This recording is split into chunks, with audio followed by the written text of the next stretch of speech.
Assalamualaikum warahmatullahi wabarakatuh. Yang saya hormati Ibu Dr. Najlatun Nakia, selaku dosen pembina mata kuliah bimbingan dan konseling multibudaya, serta teman-teman mahasiswa S2 BK yang berbahagia.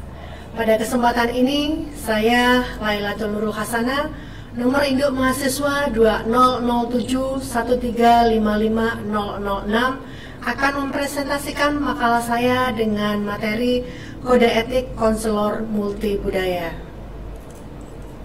Baik teman-teman, yang melatar belakangi makalah saya adalah bahwasannya bimbingan dan konseling itu merupakan suatu profesi.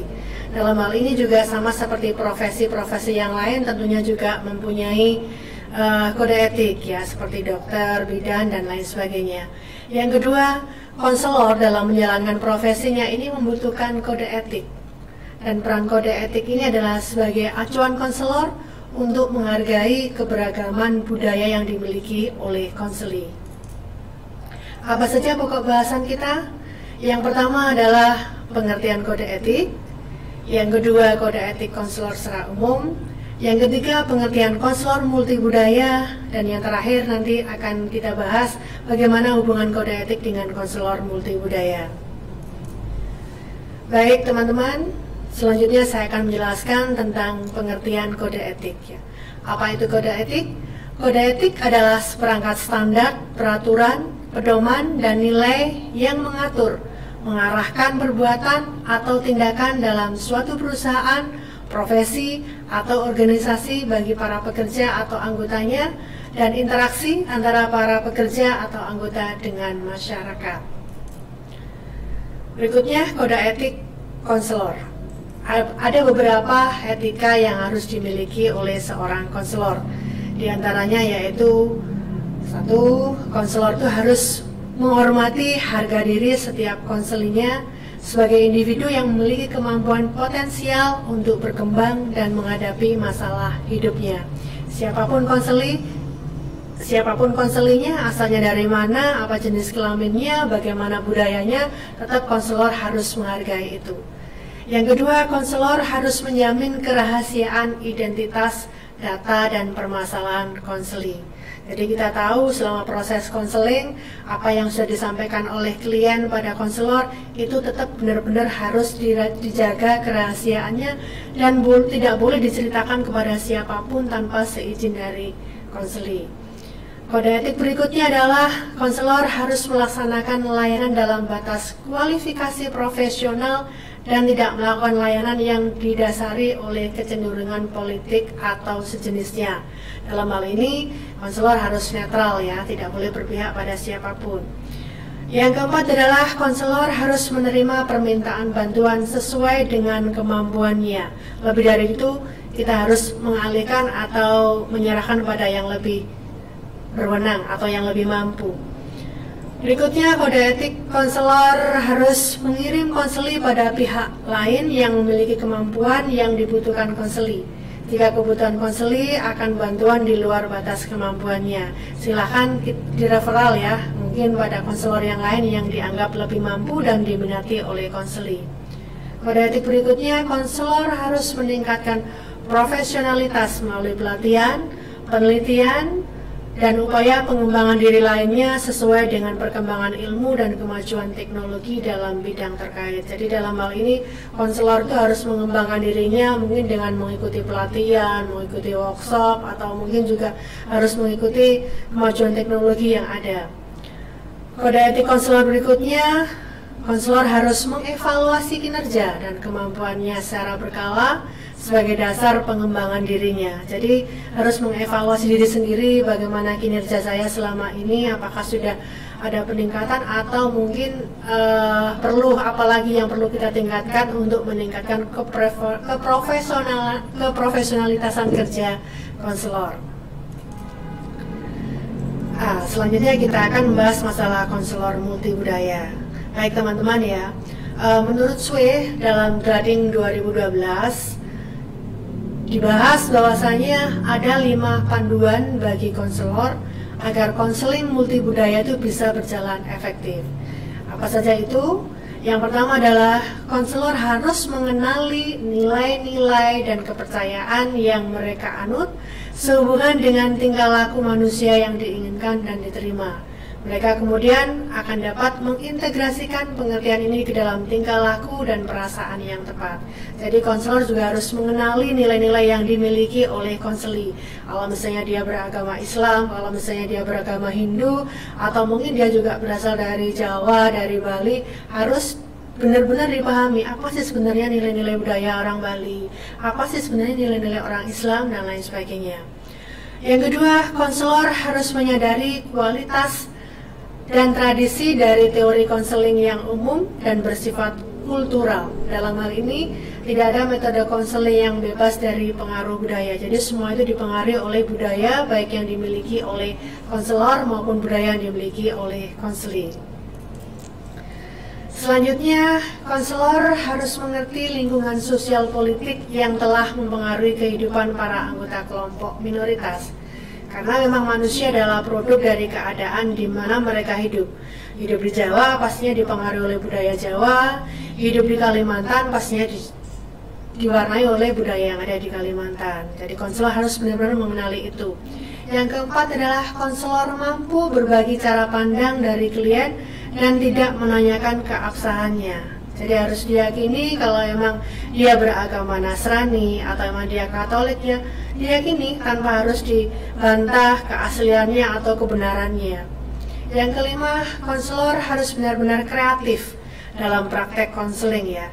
Tentunya memang kita juga para konselor dibekali dengan berbagai macam pendekatan, bisa menggunakan pendekatan-pendekatan tertentu untuk membantu konseli dalam menyelesaikan masalahnya. Konselor juga dapat menggunakan beragam keahlian konseling dan menerapkan teknik konseling tertentu pada gaya hidup dan pengalaman tertentu pula. Kode etik konselor multibudaya.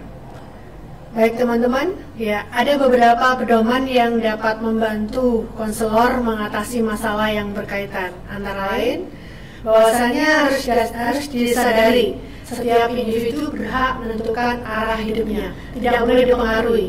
Individu punya hak untuk menentukan saya akan menganut ini, saya lebih menyukai ini, saya akan menganut ini. Jadi setiap individu harus dihargai haknya. Itu merupakan hak masing-masing individu. Yang kedua, konselor harus jujur pada dirinya sendiri dan tidak meninggalkan nilai sosial, moral, dan agama yang dianutnya. Jangan sampai konselor terpengaruh ya kalau memang ada perbedaan budaya di antara konselor dan konseli, tetap harus menganut sesuai dengan ajaran yang dimiliki masing-masing, tidak boleh terpengaruh bahkan mungkin akan meninggalkannya. Yang ketiga, konselor harus mengenal dirinya sendiri dan mengikuti nilai tersebut dengan jujur. Seperti yang sudah saya sampaikan tadi, konselor harus benar-benar ada batasan antara apa yang budaya yang dimiliki oleh konseli juga budaya yang dimiliki oleh konselor ya. Harus dikenali sendiri-sendiri. Yang keempat, tugas konselor adalah membantu konseli mengenali nilai hidupnya serta mengambil keputusan dan menetapkan keputusan darinya. Yang kelima, konselor itu hendaknya membantu konseli agar dapat menyalurkan pendapat atau sikap mereka melalui cara yang baik. Setelah itu, konselor menanggapinya secara jujur, apakah pendapat dan sikap mereka tepat atau tidak. Ya, tidak boleh mungkin karena tidak sepaham, tidak sebudaya, tidak sealiran, maka konselor tidak menghargai pendapat tersebut. Tetap dalam hal ini konselor harus menghargai pendapat apapun yang sudah disampaikan oleh konseli berdasarkan hal yang dianutnya, berdasarkan budaya yang dianutnya. Yang keenam, konselor tidak boleh memaksakan nilai-nilai yang dianutnya kepada konseli.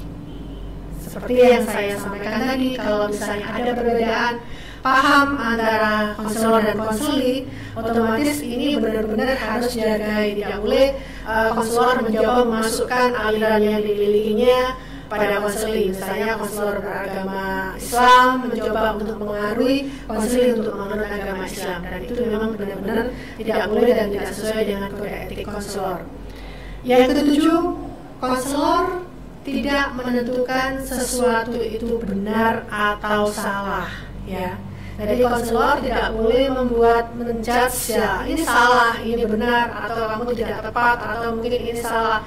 Akan tetapi konselor harus memberikan dorongan agar konseli dapat menilai sikapnya sendiri, norma yang dimilikinya sendiri, dan tindakannya itu secara objektif tanpa ada unsur mempengaruhi, apalagi memberikan penilaian bahwasanya itu yang kamu anut salah, itu yang kamu lakukan salah, atau mungkin itu benar ya. Tetap harus netral. Yang kedelapan, konselor jangan mencoba untuk menghapus kenyataan yang dirasakan konseli dengan menyarankan tidak memandang tingkah lakunya sebagai penyimpangan. Tetap sekali lagi konselor tidak boleh merubah apapun yang ada pada atau yang dimiliki oleh konseli, harus tetap benar-benar dihargai. Yang kesembilan, konselor tidak melakukan konseling dalam pengasingan ya, artinya tetap berada di sesuai tempat yang ada, tidak boleh diungsikan kemana gitu ya, karena mungkin ada ketidaksesuaian budaya atau mungkin ketidaksesuaian selera atau apa. Yang ke-10, apabila diperkenankan memberikan penilaian, maka penilaian konselor harus mengarah pada tindakan dan bukan pada konseli. Baik Bapak Ibu, ada beberapa hal yang dapat saya simpulkan dari apa yang sudah saya jelaskan tadi. Kesimpulan yang pertama yaitu bahwasanya konseling dengan pendekatan multibudaya sangat tepat digunakan di Indonesia, karena memang kita tahu bahwasanya di Indonesia itu terdiri dari berbagai macam pulau, dari Sabang sampai Merauke, tentunya memiliki budaya masing-masing ya.